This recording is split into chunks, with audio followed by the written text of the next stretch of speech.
Another duly noted podcast comes to you from the Coach's Podcast Room at Spurrier's Gridiron Grill in Celebration Point. Hello again, everybody. Welcome to another duly noted podcast, as presented, as always, by Titan MRI, the great folks over there. And, of course, coming to you from the Meldon Law Gator Studios here at Steve Spurrier's Gridiron Grill. We'll have Coach Spurrier on Monday again. I'm hoping we're going to he's going to stay with us, for a while. But as it gets near the summer, I guess I can't even say that it's getting near the summer since it's still January. But I'm walking in to do the show today, and it was 80 degrees and sunny, and I'm like, this is why we live here. We don't live here on purpose in July. We're kind of forced into it, but we live here for a reason. This time of year is beautiful. Today, our guest is going to be Chris Lowe, a longtime friend of mine. I call him the Bulldog. He at ESPN, he does an amazing job, has been following all the coaching changes and everything. We'll ask him all about that and all the stuff that's going on in the portal and everything. And then next Friday, again, got a couple of different people, possible candidates, and we'll see who responds. I got this weird deal going on my phone, and I got to go by Verizon today, but I've never seen this before, where I have no service when I get near my house, but everywhere else I have service. I can call people. I can't call anybody in my house. That's just weird. Maybe there's one tower that's down. I don't know what it is. Anyway, if Verizon, if you want to call me, I'll stop the show and pick up the phone because I want to solve this problem. So let us get to our Hand Law starting lineup. As always, a starting lineup is presented by Hand Law, a Florida law firm, which helps clients with government. You can learn more about Hand Law by visiting its website at www.hand.law. The firm is available for consultation in Jacksonville. We appreciate Chris Hand and all the great work he does up there. I know a lot of our a lot of our listeners have become customers or have at least inquired about it with a lot of our guests. In fact, we heard from, I know Tammy will get a kick out of this, Odell Realty and Ben Eig. They've already had people contact them about buying houses up in North Carolina because of this show. So that's good. That's the goal.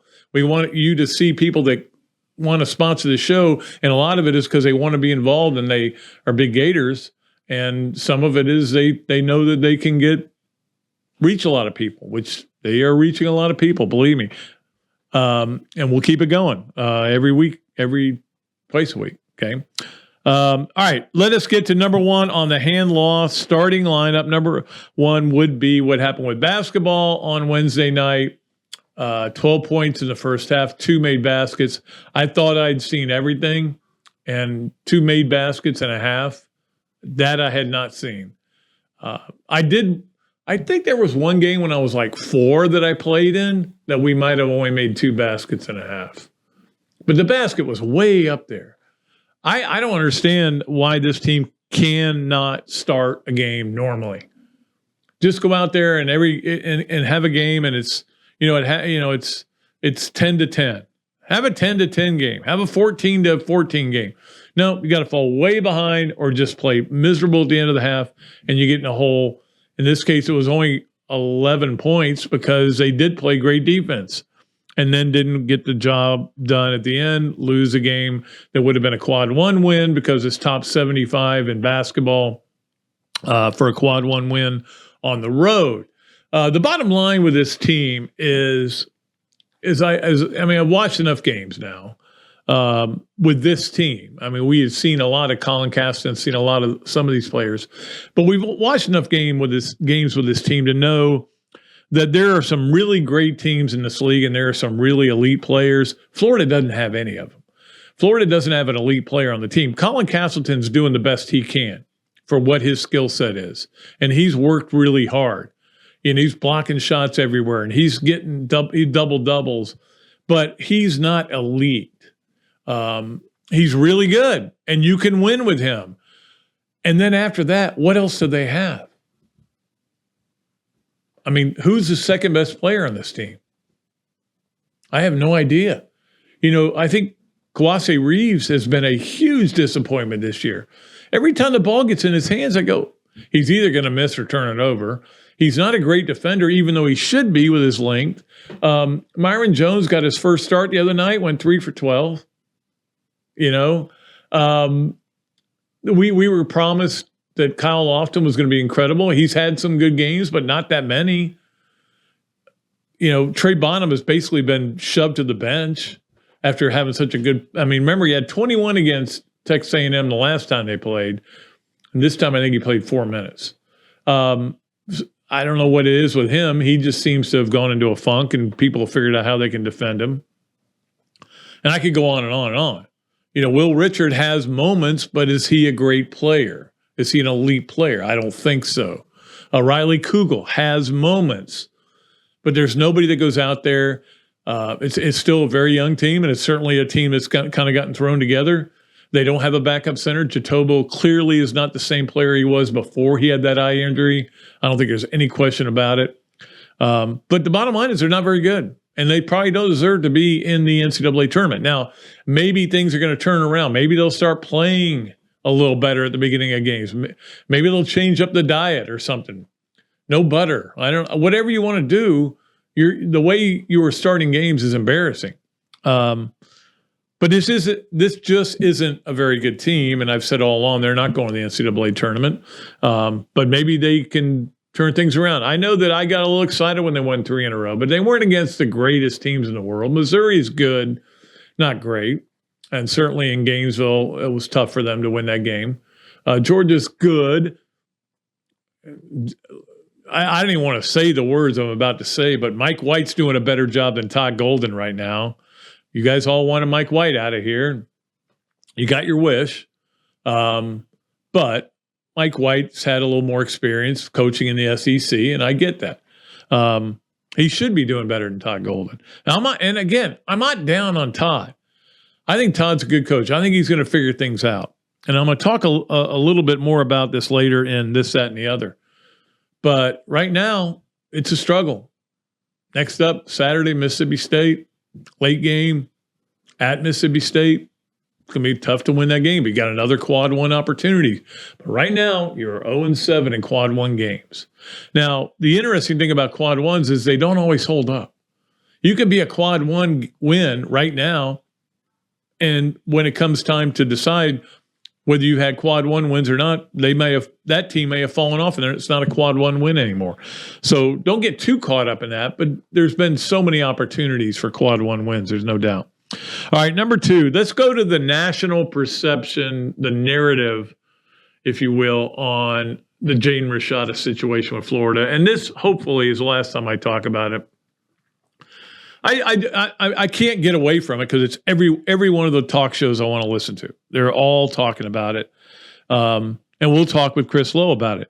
Obviously, this kid was promised a lot of money. Now, everybody says $13 million. He was promised $13 million over 4 years. I've been telling people it wasn't $13 million. It was $3 million. Well, $3 million for the first year because I don't consider anything to be beyond the first year. If he doesn't play, he's going to transfer. He knows what Lagway's coming in. Whatever. It's not the kid's fault. I blame the agent. I blame the Florida collective. They have not gotten it done. There are a lot of people to blame here. I don't blame him. And the bottom line is Florida's got to get its stuff together. And they're not where we thought they would be in terms of all this ancillary stuff. Ancillary, that's the right word, I think, right there. Ancillary. All this stuff on the side that's going on in college football now. They're not where they need to be. And yet, you turn around, you see Ole Miss picks up 2 quarterbacks. Walker Howard, a 5-star who was at LSU and got in the portal and almost immediately went to Ole Miss. Florida apparently visited him. And then Spencer Sanders from Oklahoma State, 3-year starter for Oklahoma State, really good program, really good player, kind of runs the kind of offense Florida wants to run. No, he'd rather go compete with this guy. And Jackson Dart, who was their starter last year. How can Ole Miss have a quarterback room like that? And Florida's right now is Jack Miller, 1 game, terrible game. I'm not saying it was his fault, but terrible game. What else do they have? They've got no quarterbacks. There's nothing to get you excited about next year. Unless, Graham Mertz, please. I am not going to get excited about him unless he turns out to be some guy who got it when he got with Billy. I've seen him play. It is what it is. Meanwhile, Cormani McClain now is committed to Colorado, and I don't know what the heck is going on out there. I don't know if they're using – I think Dion, more than anything, is using the promise of NIL money because he's got NIL deals, and he is the collective. But because he makes so much money through commercials. College football is a mess, but it's not going to turn me away. I'm going to stay with it. I promise you. Number 3 on the hand-loss starting lineup. Playoffs coming up. Let me give you the spreads real quick. Jacksonville's 8.5-point underdog at Kansas City. Kansas City has been a weird team all year, but in the end, I think they'll be too good at home. Dallas at San Francisco. San Francisco's a 4-point. That is a great game to watch. And Cincinnati is getting 5.5 at Buffalo. Those are the 3 games I really want to watch. The Giants and Philadelphia is a game I will watch, but that is really appointment TV. All I'm hoping for is we get something close to what we had this last weekend. This last weekend, we had amazing game after amazing game. It was only sullied or soiled, I should say, by the Bucs game against Dallas, and that game was over pretty soon. Sound went off very early on that, but I can't wait. It's must-see TV. Number 4, speaking of the Bucs, Byron Leftwich got canned. Always liked Byron Leftwich. Liked him at Marshall. Liked him when he was with the Jaguars. Great interview. Was doing a great job there, I thought. But this is an appeal, certainly, to Tom Brady. We want you back. We'll get you another coordinator. We'll get you the coordinator you want. You pick him out. We'll see if we can hire him. There obviously were some disagreements about what they were doing. Now, you don't just throw multiple iPads and break them on the sideline if it's just because you screwed up. So there. Anyway, this is their appeal to get the 46-year-old Brady to come back for another year. Whether that happens or not, we'll see it. We'll see. Whether he comes back and plays at all, we'll see. But it's certainly an interesting offseason when we have a situation with Brady and Aaron Rodgers, 2 of the most iconic, no doubt, Hall of Fame quarterbacks, and we don't know where they're going to play or if they're going to play. But this seems to be a recurring theme. Finally, on the hand-loss starting lineup, I wanted to mention Al Horford because I was watching a little bit of the game last night, and they beat in overtime the Golden State. Golden State's coming on now. They got more healthy, but that was a big win for the Celtics. And I'm not a Celtics fan, but I'm a huge Al Horford fan, my favorite player in the NBA. And last night, think about it. His last season was 2007 in college. This is 2023. That's a long time to be playing the NBA, right? Running up and down the court, banging against big guys and stuff. Last night he had 20 and 10 against Golden State, and they won the game. He's pretty good. They've got the best. The Celtics had the best record now in the NBA. I will root for them, but I won't root for them against Golden State. Golden State is kind of my team. And again, I'm not a big pro sports fan, although I guess I am because I like college football. Whoa, that's a good one. It's another pro sport now. But anyway, congrats to Al Horford for doing the job he was. I almost made him my Gator of the week, but I got a better one, even better one. And we'll get to that in just a minute. First, what we have to do is take a break. When we take a break, then we always come back with our great guest. In this case, it'll be the great Chris Lowe from ESPN. Love talking to Chris, and I miss seeing him at SEC Media Days and stuff like that. But we'll talk to him about where we are with college football here on another Dooley Noted podcast presented by Titan MRI from the Meldon Law Gator Studios. Hello there, everybody. I'm Pat Dooley, of course, from another Dooley Noted podcast. And this is a great Adam Brewer, and he has just opened up a place here, Adam Brewer To Go. What gave you the idea to do this, to have a to-go place? We really like the fast concept, being able to get the barbecue. Now we have this new online ordering. So before it was a call ahead carry out, quick service. We have like a curbside kind of a deal where, everything's ready to go for you.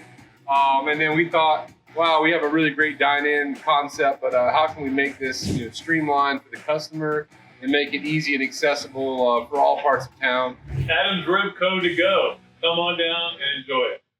Great food, great atmosphere, a diverse menu, everything made from scratch, plenty of space, and locally owned. These are all Recording the in characteristics progress. of a great restaurant, and you can find Recording each and every one stopped. of them right here in Gainesville at Ballyhoo Grill. Ballyhoo Grill prepares all of their food fresh every day, from their salad dressing to their award-winning soups. Bring your family and enjoy dinner under the Tim Trebo Tiki Hut while listening to live music. Or if you're running low on time to eat out, they also deliver through Uber Eats, Bite Squad, and Postmates. A Gainesville staple that's been open for over 30 years. Check out Ballyhoo Grill on Facebook or at ballyhoogrill.com. Things have certainly got a little out of hand lately when it comes to just buying our everyday necessities. Just look at gas, streaming services, and heck, even chicken wings. Well, there is one necessity that shouldn't cost a ton: taking care of yourself and helping fix all the aches and pains in life. And the fine folks at Titan MRI agree. With costs a fraction of what you'd pay at a hospital, you'll not only save money, you'll be taken care of by staff with over 20 years experience. So when you need an MRI, call Titan first, and you can go where your doctors send their families. Now offering CAT scans. Pat Dooley Storytime is brought to you by Eastlake Pediatrics. Nobody knows how to provide pediatric health care for little Gators better than Dr. Mike and the other board-certified pediatricians and the pediatric nurse practitioners of Eastlake Pediatrics. They have been providing personalized health care to the children of Pinellas, Pasco, and Hillsborough counties since 2004. And with the recent addition of Dr. Chris, who is also board certified in sports medicine, they are now offering care for youth sports injuries as well. To learn more about Eastlake Pediatrics, call 727-372-6760. And to get to know them better, listen to Dr. Mike and Dr. Carey on their Peds and Pop podcast on multiple platforms. Is your bank dropping the ball, not playing with heart or skill? Then you need to check out the scouting report on Campus USA Credit Union. That's a 5-star recruit if I've ever seen one. Campus has it all, like great rates and products, friendly service, and smart game plans for you and your money. So why not put some star power in your financial life? Visit campuscu.com or any campus service center today. Honey, can I recruit you to take the garbage out?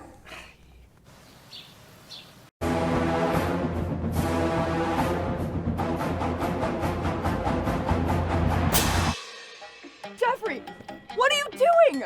Well, I'm joining the band, of course. Since Meldon Law is the official law firm partner of the Florida Gators, I want to help. Dad, we're litigators. Let's stick to helping people in the courtroom. Well, can we still hang out and jam a little bit? At Meldon Law, we won't back down. The games of the week and the games of the weekend every week are brought to you by the Ben Ige team at Odell Realty. Ben Ige graduated from the University of Florida in 1998. He and his team now help Gators find vacation homes in Western North Carolina that also double as investment properties. Ben and his team have helped many folks take advantage of the incredible opportunities in mountain homes that also produce amazing returns on investments. Ben Ige and his team at Odell Realty go the extra mile to find properties and evaluate their income potential for their clients. Maybe you've thought of buying a home that can be used as short-term rental via Airbnb or Vrbo, generate income for you, and be a place for your family to vacation. Or you may just be looking for a great way to expand your real estate investment portfolio. I know I am. Visit www.beneige.com/Gators. That's www.beneige.com/Gators and discover what owning your own short-term home can accomplish for you. That's Ben Ige at Odell Realty, licensed real estate broker in North Carolina and proud Gator alum. Visit www.beneige.com/Gators or call 704-201-4264. Calling Gator Nation. You're invited to be part of Gator history on Friday, February 10th for the official dedication of Steve Spurrier Way at Celebration Point Promenade in front of Spurrier's Gridiron Grill. Lots of dignitaries and press will be on hand to witness this historic event. And it's open to all who bleed orange and blue. It's the grand unveiling of Steve Spurrier Way. It's all happening Friday, February 10th from 5:30 to 6:15 at Spurrier's Gridiron Grill in Celebration Point. Okay, and welcome back to another duly noted podcast presented by Titan MRI from the Meldon Law Gator Studios here at Steve Spurrier's Gridiron Grill.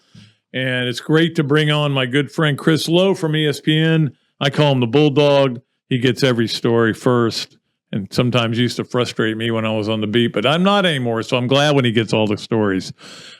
Chris, how you doing? Well, first of all, Pat, man, it's always a good day when I get to talk to you. And I mean that sincerely, but I'm actually envious of you that you don't have to worry about the rat race anymore. You get to do radio, you get to hang out with the head ball coach there at the Gridiron Grill. And do you ever get to go up to Visors and hang out? Does he let you go up to Visors?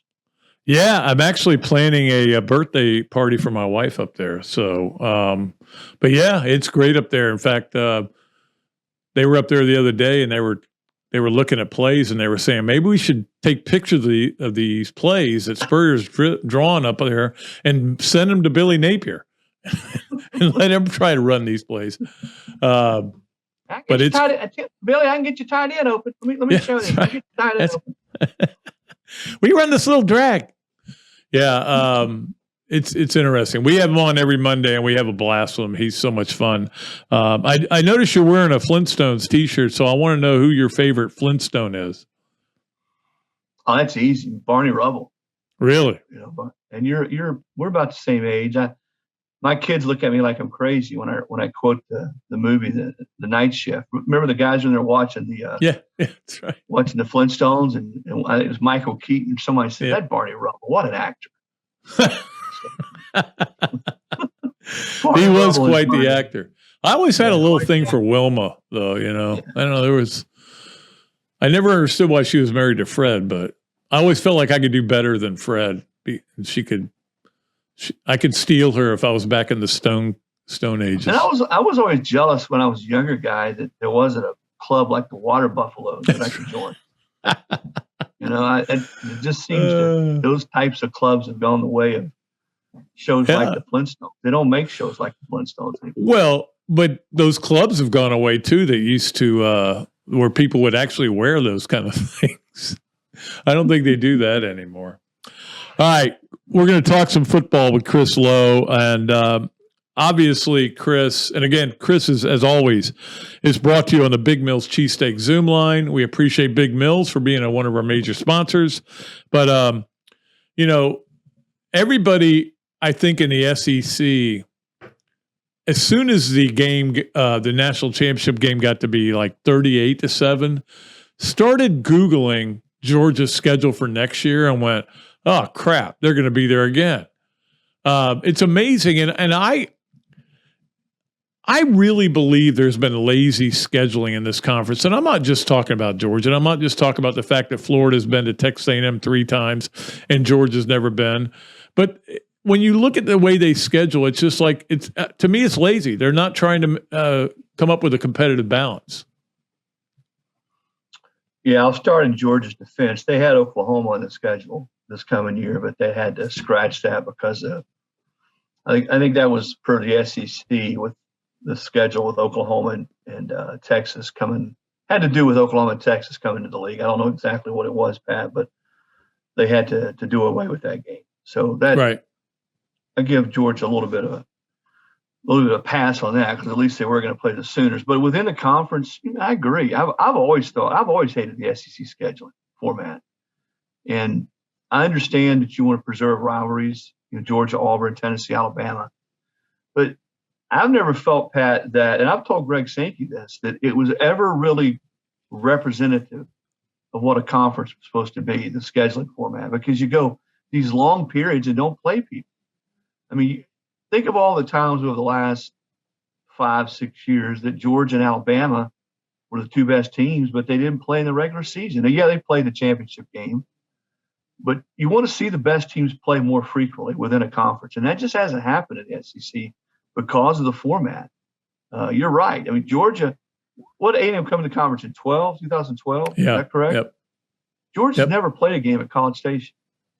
Now, how ludicrous is that? Yeah. That should not be allowed to happen. No. And I don't blame you. Listen, the SEC catches a lot of grief. A lot of it's jealousy because they win all the time, and they've won. I think if you go back to the first BCS national championship game in '98, so 25 years, 6 different SEC teams have won national titles. Well, those are facts, and people that complain about the SEC gets too much love, well, those are the facts. But those who complain about the scheduling and that they don't play each other enough within the league, it's hard to debate that. I agree with you. It is what it is, and I do hope that, and I think this will happen. I've had people tell me it will happen once we go to 16 teams in the SEC, which I still think there's a chance that might happen in 24, that you're going to see the league go to 9 conference games, which I think is long overdue, Pat, that the SEC play 9 games in the conference. Yeah, and I'm surprised that we have not been able to get that resolved and get a schedule for the future going forward. But I don't know what's really holding it up. Although, I mean, the last time I talked to people within the conference and people that knew, and this would have been 6 months ago probably, they were split right down the middle. It was 7-7 on going to 8 or 9 games, and because there's some schools that want to get bowl eligible, and if they play 9 conference games, that's going to be hard for them. Yeah, and I sort of did my own polling back in September, right when the season started. And I had more like 10-4. Some waffled a little bit on me, but at the end of the day, I think there were at least 10 teams that said they would probably. I think Greg Sankey wants 9, and typically what the commissioner gets. It was the same with Mike Slive. It was the same way with Greg Sankey, that if the commissioner wants something, it's almost always going to happen. And I think the deal breaker, I shouldn't say the deal breaker, the deal maker, Pat, will be that if you don't go to 9, think of the money that's left on the table. Yep. Revenue, the additional revenue that you're going to be able to get with the TV folks and everybody else if you play 1 extra conference game. It gives you one more Florida versus Auburn. It gives you a Tennessee versus Texas A&M, or it gives you an Alabama versus a Georgia. You're going to get more of those games if you play one more game. And also like the fact that if you go to 9, the format that I've been told they probably will use is the 6-3. So if you're Florida, for instance, you get to keep the Georgia game. I don't know what the other 2 permanent teams would be. Maybe it's whoever. Well, I would hope it would be Auburn. Tennessee and Alabama, you play each other. But then you have 6 teams that you rotate pretty regularly throughout the rest of the way. You don't have these long 7, 8, 9-year breaks where you don't play a team. Yeah. Well, Florida and Auburn was a great rivalry. No school is closer to Florida, to Gainesville, than Auburn, and they never play. So it's just weird. It's a weird dynamic. Let me ask you about this, Chris.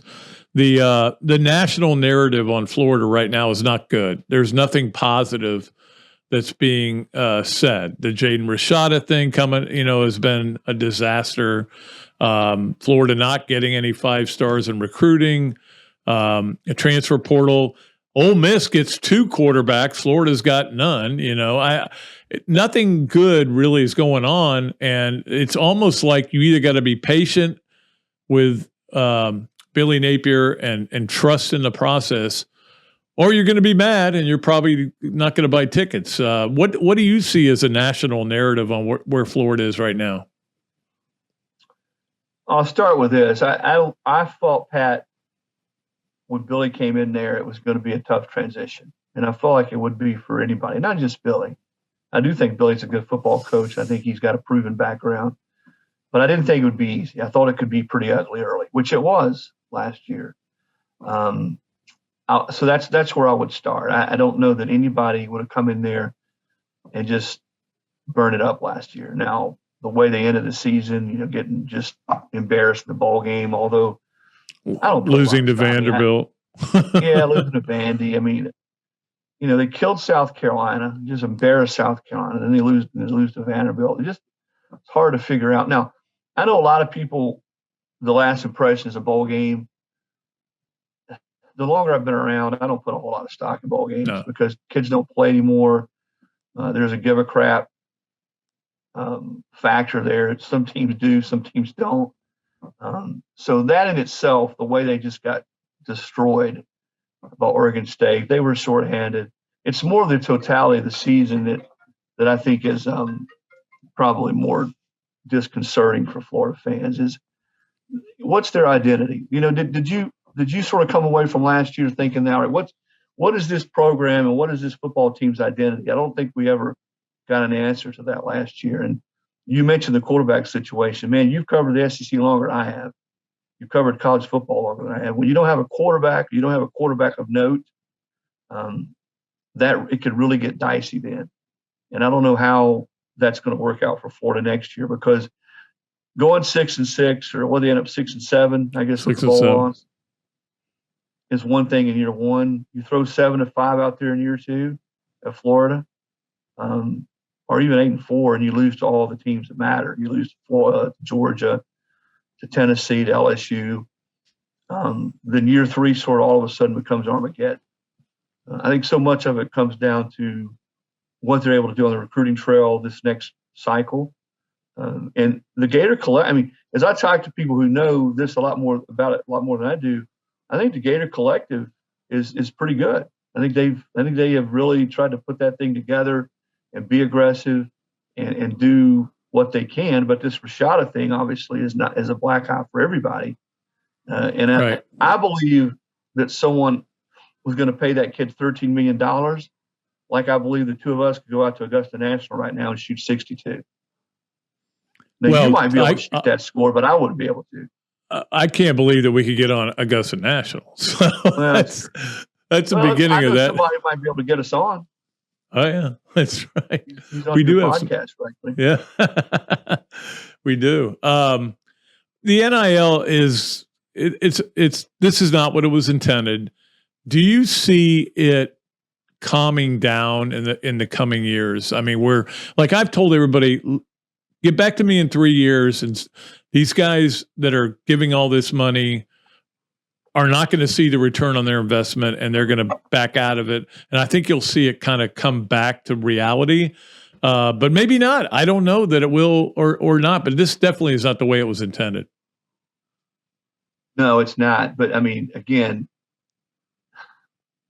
when we went down this road, the NIL, name, image, and likeness. Now, what it was supposed to be was a kid gets on campus and becomes a star, Tim Tebow, Bryce Young, then they're able to cash in, which they should absolutely be able to on their name, image, and likeness, whether it's with a car dealership or a company, a restaurant, whatever. But anybody, Pat, who thought that really genuinely believed that name, image, and likeness was not going to become a part of the recruiting process, there again, I think would think I can go shoot 61. Or I'll give you one better, that I'm going to be able to sell you some beachfront property in Missouri. I mean, it's ludicrous to think that. You've done this long enough. As soon as you heard this, and for NCAA people and the power brokers to think, oh, no, this is never going to be used as a recruiting inducement. Come on, give me a break. That's the dumbest stuff of all this. So I knew it was always headed here, and there were no guidelines. There was no structure to it. I also agree that some of the numbers you're hearing out there, $8 million, $10 million, $13 million, I don't believe it. Don't buy it. Don't buy any of it. Do I believe that a collective or collectives have said, hey, we can get you this kind of deal and not be able to cash in or not be able to get that kind of cash in time to pay off? Yeah, because I think there's a lot of middle people out, middle men, middle women, attorneys, agents who are running this show, collectives that are saying, hey, this is what we can do. And, oh, by the way, we got this deal for this kid, that deal for this kid, because the people that are brokering these want all these outrageous numbers out there because they're going to be able to get in bed with some other kid, some other recruit, some other guy who's wanting to get the transfer portal. But no, I think at some point when enough of this happens, when collectives or agents or attorneys or marketing firms, whoever are running these deals, can't pay up, or the cash flow is not there where they can say, hey, we told you we'd get you, a couple mil or $3 million, and they can only get you a couple $100,000, then I do think it starts to come back to a little bit more reality. But as long as we've got the combination of the transfer portal without any rules, essentially, that you can transfer basically whenever you want to. I know there's some windows now, but you've got that combination, Pat, the transfer portal and NIL. It really is, and I hate to use this cliche because it's been used over and over again. It is the Wild Wild West, and it essentially becomes free agency. It was what we have now, free agency and no salary cap. Yeah. I don't know if they're going to do it. I mean, I don't know that there's an answer because, I mean, I've used this line before. The NCAA is kind of gumming its food right now. They have no teeth, and I don't know that they can step in and do anything. I think the cat's out of the bag, and it's almost like it's got to the free market's got to come back into a normal place. But I don't know that that'll ever happen. It is. Look, they're not going to make me not watch college football. There is nothing they can do to do that. But it's getting harder. It's a little bit more difficult. And luckily, once the season starts, you can put it all aside and just watch the games. And that's still the beauty of it. Yeah, I'm an old timer like you. I love college football, and I'll never get to the point where I don't want to watch it. Don't look forward to getting up on Saturdays. And if I'm on the road going to where I'm going and walking through campus, seeing the tailgate and being there in the stadium, Jordan Hare, the Swamp, wherever, up at State College on a whiteout Saturday night. And those are the things about college football I love. And seeing new guys come in, and Quinshawn Judkins last year at Ole Miss just sort of takes the league by storm. Those are the things I love about the sport, and I'll never get to the point where I don't look forward to getting up on Saturday morning and watching ball all day long. If I'm at my house, which sometimes I am home on a Saturday, you actually get to see more football. Pat, all those years you traveled, I mean, think about it. I tell people this, and they look at me like I'm crazy. When you're out one game, you don't get to see a lot of ball that day. No. If you're at home, though, and you get up and you start watching the noon game and you go all the way to the Pac-12 game, I always feel like I have a much better feel for the sport and for who's best and who's not and who's overrated by watching games all day long from my couch. And I'll never get to the point where I don't look forward to that. The rest of it, I'm tired. I'm really honestly tired of hearing about the sport. Yeah. Totally. Tired of hearing about people complaining and belly aching about the NIL. And I think it's out of control too, but it is what it is. Complaining about it is not going to make it go away because it's not going away. Do we get to a point, as you suggested, where it sort of evens itself out? Maybe. But I think most people I talk to, and I don't talk to everybody, are like the two of us. They just want to watch college football. They want to see it. They want to see the nuances and the new players and a TCU that comes from nowhere and plays for the national championship and how the SEC sort of sorts itself out. Is Georgia really surpassed Alabama? Can Florida get back up on the deck? Is Tennessee for real again after one good year? Those are the things about college football that I look forward to. Not all the things off the field, but unfortunately, that's where we are right now. Yeah, and it's like Ole Miss is going to be a top 20 preseason team next year because, I mean, they got a lot of good players, but they have built it on the portal. They've totally, I mean, yeah, they recruit some guys, but they've decided to go that way, and it's perfect for Lane Kiffin.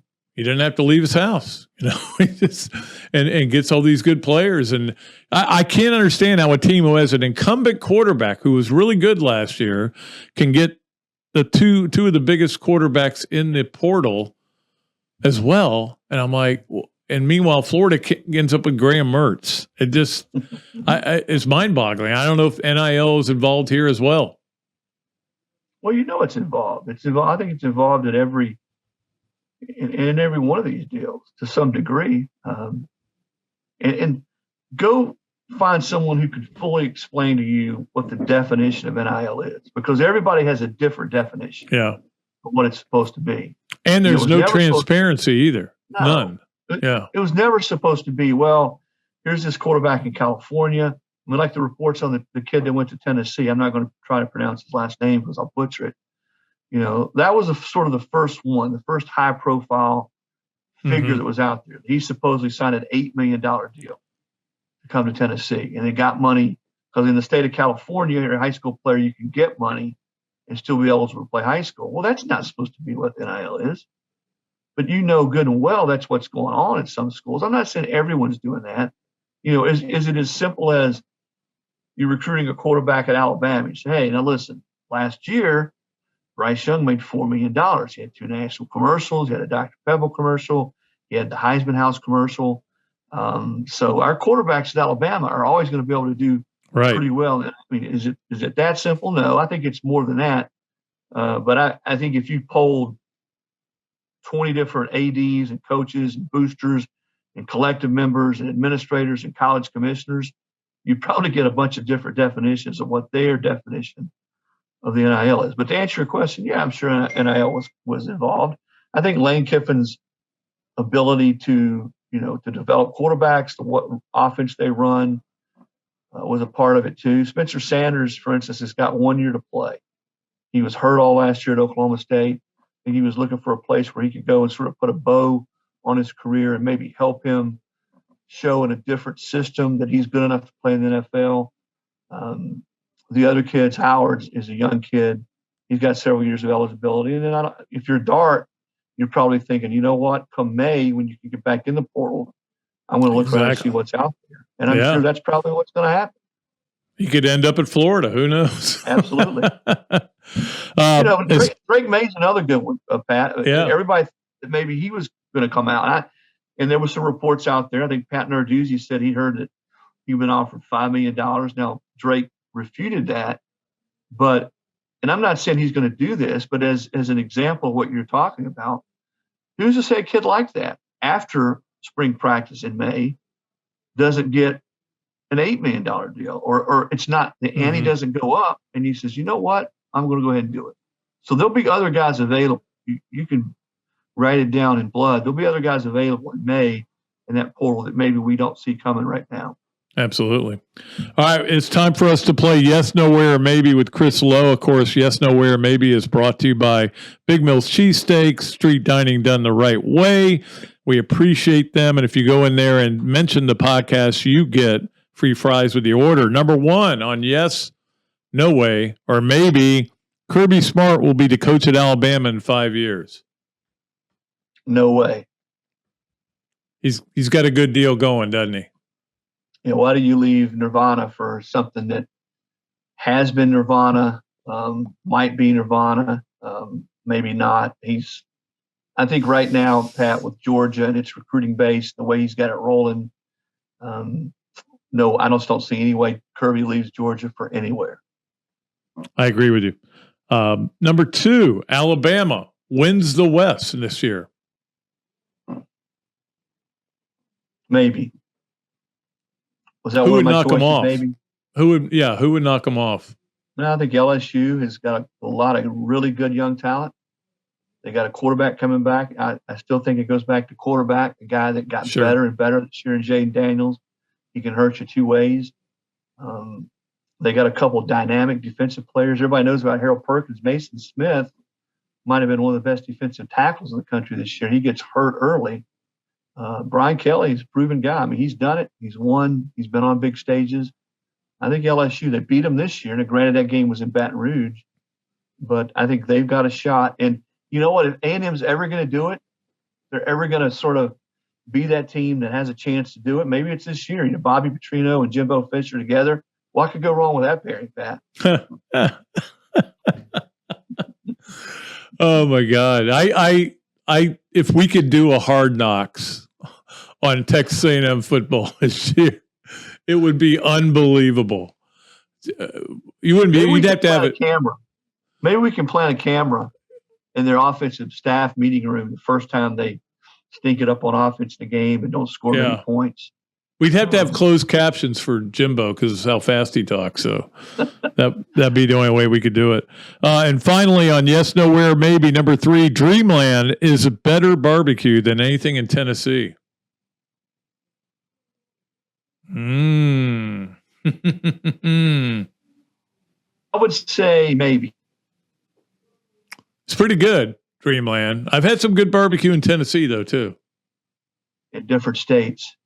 And there's some mighty good barbecue in the state of Tennessee. But I'll say this. When I go to Tuscaloosa, Pat, I make it a point to always go to the original Dreamland. Yeah. I mean, that's a veteran move, as you well know. You got to go to the original there.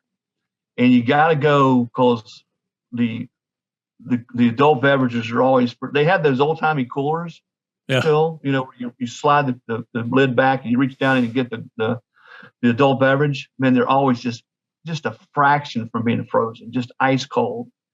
And then the bread, the white bread and sauce, the ribs. You're making me want to sort of schedule a trip to Tuscaloosa right now.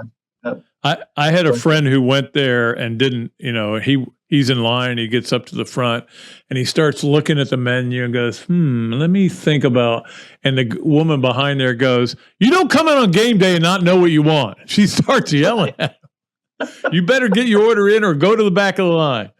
That's part of the ambiance. That's part of the ambiance. I'm old enough to remember when you went in there, Pat, you are too, and all they had was white bread, sauce, and ribs, and that was it. That's it. And that's all you needed. Right. It's all you needed. They've added to the menu now, though, and it's all good. But I don't know. There's, you know, you go through Memphis, and there's some really good places in Memphis. So that's a hard. I love Memphis. I gotta sit on the fence on that one. All right, my man. Hey, it's been great having you as always. And I always love talking to you. And one day maybe we'll see each other in person again if I ever get to a game. I'd love to. I go in press boxes now, Pat, and I look around, and there's maybe one or two people in there that are older than I am. It tells me that I'm getting old, but I'd love to. It also tells you everybody's been laid off and the newspaper business is in the toilet. So that's part of the reason. In your old crew there in Florida, there were so many of you that are dear friends that I miss seeing all you guys. I do too. You guys have all got the podcast and radio, though. I know. Amazing. A bunch of you guys have your own gigs now, so I'm sort of envious there. I will say this before I leave. Petrino and Fisher, I do think where Jimbo is right now, I think that's probably a pretty good hire. I think because Bobby can call plays. Yeah, you can. You know, is he? Are you going to sit in the circle and be kumbaya, sing kumbaya with Bobby Petrino? No, but he's as good a play caller as there is in college football. And I think Jimbo knew he had to give up play calling duties. And if you're going to do that, there's probably nobody any better to turn those duties over than Bobby Petrino. Yep. It'll be interesting to see how that works out, but it'll be fun.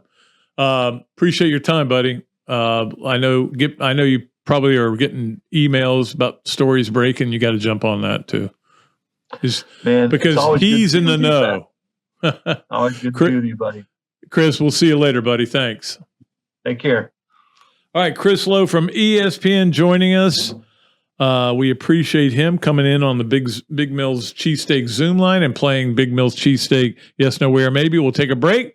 We will come back with a lot of stuff we got to get to, including our games of the weekend, Gator of the weekend, or Gator of the week, Hesser and Kipke, 3 things, all that stuff that we always do. I got a kind of a cool this, that, and the other for you too. All that and more when we return on another Dooley Noted podcast presented by Titan MRI from the Meldon Law Gator Studios. Hello there, everybody. I'm Pat Dooley, of course, from another Dooley Noted podcast. This is a great Adam Brewer, and he's just opened up a place here, Adam Brewer To Go. What would give you the idea to do this, to have a to-go place? We really like the fast concept, being able to get the barbecue. Now we have this new online ordering. So before it was a call ahead carry out, quick service. We have like a curbside kind of a deal where, everything's ready to go for you. And then we thought, wow, we have a really great dine-in concept, but how can we make this streamlined for the customer and make it easy and accessible for all parts of town? Adam's Rib Co. To Go. Come on down and enjoy it.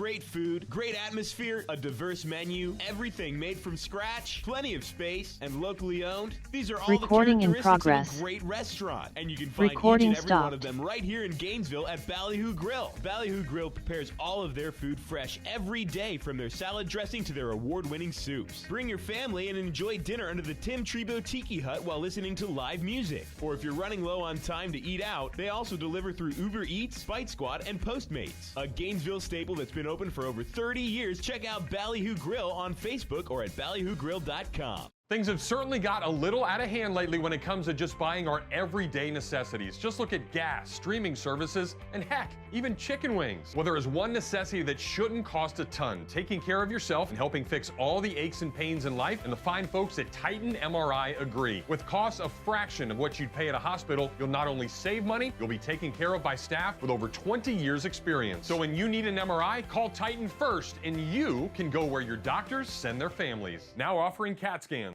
Pat Dooley Storytime is brought to you by Eastlake Pediatrics. Nobody knows how to provide pediatric health care for little Gators better than Dr. Mike and the other board-certified pediatricians and the pediatric nurse practitioners of Eastlake Pediatrics. They have been providing personalized health care to the children of Pinellas, Pasco, and Hillsborough counties since 2004. And with the recent addition of Dr. Chris, who is also board certified in sports medicine, they are now offering care for youth sports injuries as well. To learn more about Eastlake Pediatrics, call 727-372-6760. And to get to know them better, listen to Dr. Mike and Dr. Carey on their Peds and Pop podcast on multiple platforms. Is your bank dropping the ball, not playing with heart or skill? Then you need to check out the scouting report on Campus USA Credit Union. That's a 5-star recruit if I've ever seen one. Campus has it all, like great rates and products, friendly service, and smart game plans for you and your money. So why not put some star power in your financial life? Visit campuscu.com or any campus service center today. Honey, can I recruit you to take the garbage out?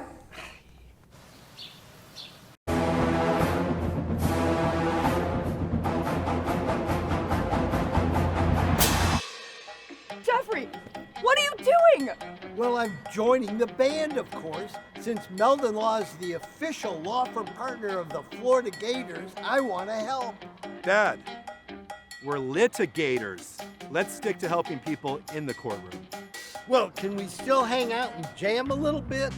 At Meldon Law, we won't back down. The games of the week and the games of the weekend every week are brought to you by the Ben Ige team at Odell Realty. Ben Ige graduated from the University of Florida in 1998. He and his team now help Gators find vacation homes in Western North Carolina that also double as investment properties. Ben and his team have helped many folks take advantage of the incredible opportunities in mountain homes that also produce amazing returns on investments. Ben Ige and his team at Odell Realty go the extra mile to find properties and evaluate their income potential for their clients. Maybe you've thought of buying a home that can be used as short-term rental via Airbnb or Vrbo, generate income for you, and be a place for your family to vacation. Or you may just be looking for a great way to expand your real estate investment portfolio. I know I am. Visit www.beneige.com/Gators. That's www.beneige.com/Gators and discover what owning your own short-term home can accomplish for you. That's Ben Ige at Odell Realty, licensed real estate broker in North Carolina and proud Gator alum.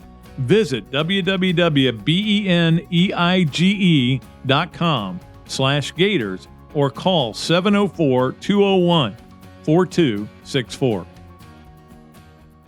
Calling Gator Nation.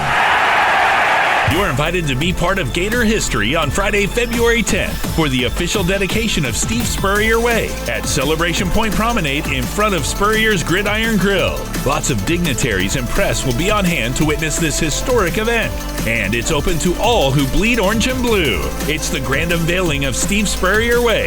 It's all happening Friday, February 10th from 5:30 to 6:15 at Spurrier's Gridiron Grill in Celebration Point. Okay, welcome back to another Duly Noted podcast presented by Titan MRI from the Meldon Law Gator Studios here at Steve Spurrier's Gridiron Grill. Can't wait for February 10th when they're going to name a street out here for Coach Spurrier, and there'll be a big party. There'll be a lot of people here. Come on out. It's going to be a blast. I'm looking forward to that. Let us get to our games of the weekend, brought to you by Odell Realty and Ben Eig, and we appreciate them for being a big part of this program, of this podcast. Again, offering places to buy in North Carolina. They said, like I said earlier, they've already gotten a bunch of bites. So that's good. Good. Keep it up. So let's go through the NFL games and give you the times and the stations so you know how to plan your weekend. Jacksonville at Kansas City is the first game. It's Saturday at 4:30 on NBC. Really looking forward to that game. It's going to be interesting. The Giants at Philly is at night at 8:15, which probably will mean 8:30 because if the games tend to go long in the playoffs and then they push the starts back. But 8:15 on Fox. Giants at Philly. Then on Sunday, you got a 3:00 game, Cincinnati at Buffalo. Ought to be a great game on CBS. And then Dallas at San Francisco, 6:30 on Fox. I'm hoping the weather's good. I know there's rain coming. I'm hoping the weather's good because I finally got that TV put up in my back porch so I can watch while I'm grilling. And it's great. I love it when you have an NFL game up there and you're watching and grilling, and because you're not that invested, but you're invested, but you don't have to watch every play, that kind of thing. Gymnastics, Friday night, tonight, at Alabama. It is on ESPNU, 7:45 start. Alabama's number 11 in the country. Of course, Florida number 2. Oklahoma keeps getting in their way. Florida and Oklahoma is becoming a rivalry in all sports.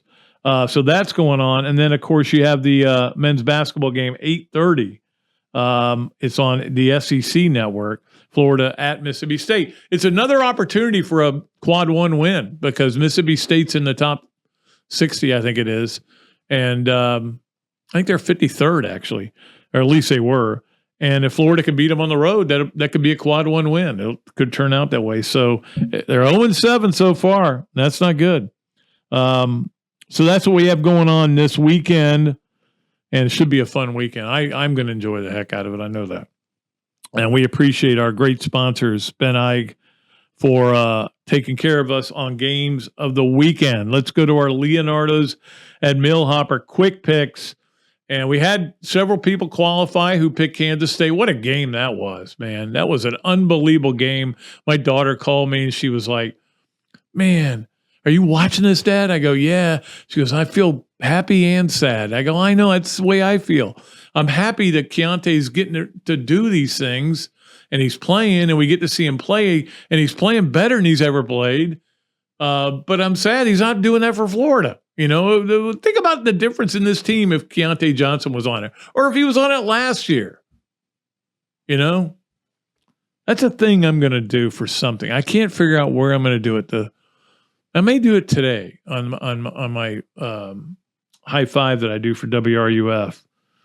The 5 things that changed Florida sports. One of them was the day Keontae went down. It changed Florida basketball for a long time, and it hasn't come back yet. And it wasn't his fault, obviously. All right. Before I say something stupid, let me get to, and I will still say something stupid, but let me get to the quick picks for this week, for weekend's games. All you got to do is give me the playoff records for the home teams. So whoever's home, so you got, here are your options: 4-0, 3-1, 2-2, 1-3, 0-4. That's a lot for you guys. I know you got to go game by game and figure out who's going to win. But just submit them to Patrick Dooley 54 at gmail.com, and you can qualify for the Leonardo's and Millhopper quick picks, which will include $25 from Leonardo's. So all the home NFL teams, how do they fare this weekend? That is your mission, I guess you would say. So let's go to our Adams Ribco to go Gator of the week. And we appreciate Adams Ribco always, sponsor of the Bob Dooley, as is Leonardo's. I can go on, as is Big Mills. But our Adams Ribco Gator of the week, and I watched this. I actually watched some tennis the other night. I will be honest with you. I've gotten away from tennis. I used to be a big tennis fan, but now it's more like I don't know many of the people that are involved in it, playing it. You know, they'll say the number one seed is somebody I've never heard of, and you know, so I've kind of gotten away from it. But I did watch some the other night because Ben Shelton was playing, and he won. That's his second straight match at the Australian Open. Ben Shelton, former Gator, part of the national championship team. His dad left Florida to go coach him on the tour. This was his first time out of the country, which is amazing. You'd have thought some junior tournament or something would be played in Uruguay or whatever. But anyway, here he is, first time out of the country, won his first two matches in the Australian Open, a major. So that's really cool. He's playing his next match Saturday at 3 a.m. Are you going to get up and watch that, Tammy? No, I might tape it though. I don't know. Because the thing about the Australian Open, like all majors in the early rounds, they go from match to match. So it's not like they stay with it the whole time. But anyway, he is our Gator of the Week. And I think he's been Gator of the Week before when he was at Florida. But rooting for him hard. It's great to have a Gator up there in tennis and doing such great stuff. So he and Sam Rithis have both done really good stuff. But here's 2 wins at a major championship. That's good. So Ben Shelton, our Adams Ribco to go, Gator of the Week. We will get to our Hesser and Kipke 3 things. Hesser and Kipke is a Gainesville law firm specializing in areas of workers' compensation and family law. Ken and Jennifer take great pride in their one-on-one focus on each and every client they represent. Ken is board certified in workers' compensation law by the Florida Bar, while Jennifer possesses extensive jury trial experience with nearly 20 years background as a prosecutor. Don't believe me? Well, check it out with more than 50 5-star Google reviews. Google reviews. That's kind of hard to say in a Google reviews. Or better yet, give them a call. 352-339-9920. I got an itch in my eye. Always love when Ken and I are exchanging a text during something going on. All right. So our Hesser and Kipke 3 things. Number 1, really sad to see that David Crosby died. It feels like that's pretty much what I do every week. I say the latest person that died that I was a fan of. It's just the way it is, man. I'm old, so that means all the people I like were old. Deja Vu is one of my favorite albums ever. With Crosby, Stills, Nash and Young. Look, David was irascible, but he's a good. I think in his heart he was a good person. There was a special on him. It was really good. But this is a guy who's part of 2 of my favorite groups of all time, the Byrds and Crosby, Stills, Nash, or Crosby, Stills, Nash and Young. But he also insulted Neil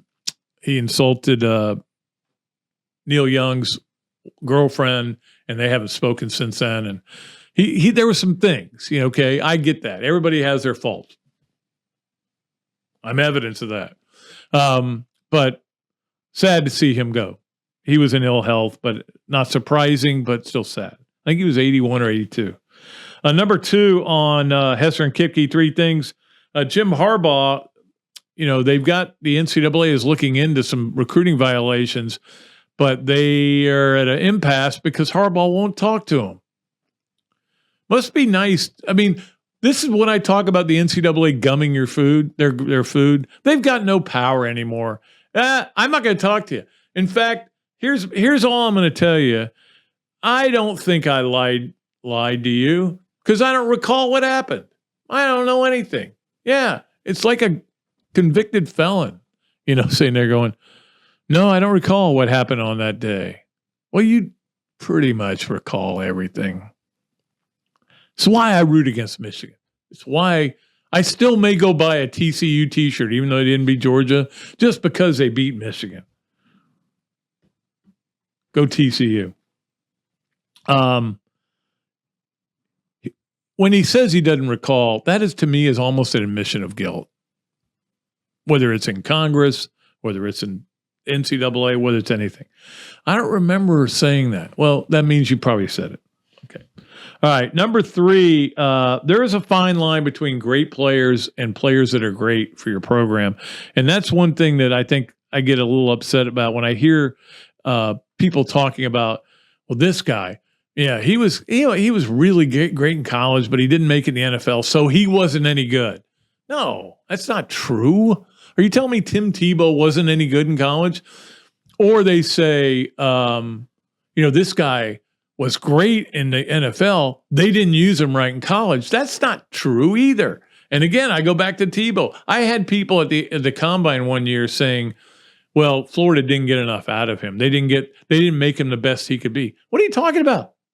He should have won 2 Heismans, one. The other one, he got the most first place votes, played for the national championship twice. The other year he won the Heisman, and then his last year, only got in his way was Nick Saban, and he's gotten in a lot of people's ways. They went 13-1. He set all the records for the Sugar Bowl that'll always probably be there.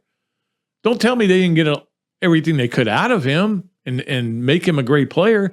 He just wasn't good enough to be a great NFL player.